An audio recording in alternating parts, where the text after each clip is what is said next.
So, as a kid, I grew up in my neighborhood, and I had a few best friends as the years went by, right? There was probably, I think probably in my neighborhood, there were about four other kids my age who were my closest friends, right? And we all grew up together, and we're in school together, and stuff like that, and had similar influences, right? Whether it's comic books, superhero comic books, and sci-fi movies of the time and stuff like that, right? And I'll never forget though that my one best friend.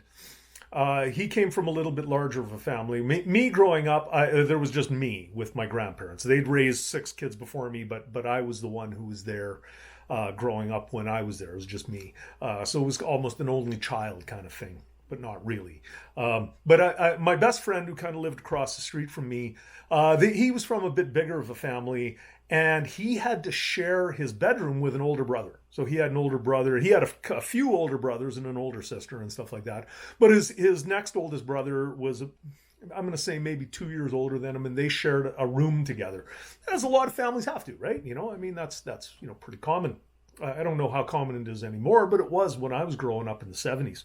So of course, when you share a room with a brother, you get influenced by him, right? And I'll never forget, his older brother had a comedy record from George Carlin. George Carlin was a comedian from the 70s, 60s, 70s, 80s, and I mean well into the 90s and stuff like that too, right? And George Carlin was a really good comedian and a very thought-provoking comedian, especially towards the end of his career.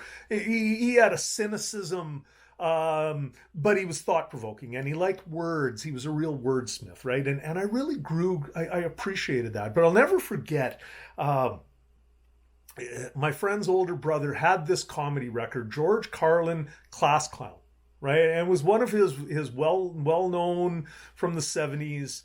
And so he had this. It was a record, right? So a long playing record. And he had like an old record player. My friend's brother had an old record player that he played this on. And so he played it for us, but he would not let us listen to. There was a track on there called "The 7 Words You Can't Say on Television." I believe that was the name of it. It was a routine that George Carlin did. The 7 dirty words or whatever. It went by a variety of names, but I remember it as "The 7 Words You Can't Say on Television." And so we were listening to the Class Clown album with my friend's older brother, and he wouldn't let us listen to that because we were 2 years younger than him, and probably at the time I think I was like 11 years old or something like that. So his brother was like 13, maybe 14, and of course. So okay, fine. His older brother wouldn't let us listen to that, and he stashes the album away and all that stuff. And having the two brothers living in the same room, well, you can't hide something from your little brother who you live in the same room with, right? He knows all your hiding spots. It's just the way it goes.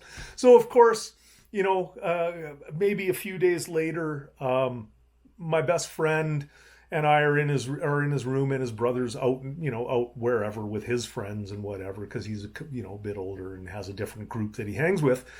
And so, of course, my friend knows his brother's hiding spot, finds this record of George Carlin, this Class Clown. And so while his brother's gone, him and I are there, and he puts the record on the record player, and we sit and listen to this forbidden track, "The 7 Words You Can't Say on Television." And we just laughed and laughed and laughed. And I don't think I truly understood the subtle nuances of George Carlin in those days. But it was just funny to listen to, the stuff that he had, and to hear those words that were forbidden, and all of that type of stuff, right? But I mean, that was kind of the time that I grew up in, and that kind of gave me this appreciation of that kind of genre of comedy, and in particular, the wordsmith kind of guys like George Carlin, right? Like he was quite sophisticated, and his career went on. He had a long career, and he eventually, yeah, like I said, he got really cynical and stuff like that. But even now, once in a while, I'll still go onto YouTube and actually just go check out some of his old bits and some of his old routines, and some of it is so apropos, right? Like he was cynical, but he was a real thinking man, and so I really appreciate George Carlin and the things that he had to say, and I really appreciate my old best friend and his older brother, and the influence that they had, and the introduction to George Carlin that they gave me. So